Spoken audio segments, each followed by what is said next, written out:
Хандардың бұйрығындай өмірде өзі қадірін білді ұғынбаймыз. Анам мен әкем адал жан екен, адалдығыңнан жаралған екем. Жүрегімдегі бұл өмірдегі ең керемет адамдар екен. Анам мен әкем адал жан екен, адалдығыңнан жаралған екем.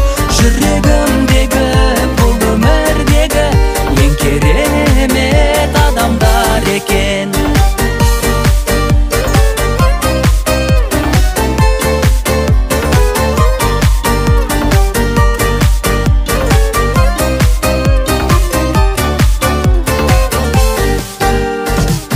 Анашым сыйың бәрінен биік екен, таудан да биік. Әкемнің иық екен, шықсам да шыңға басымды иіп өтем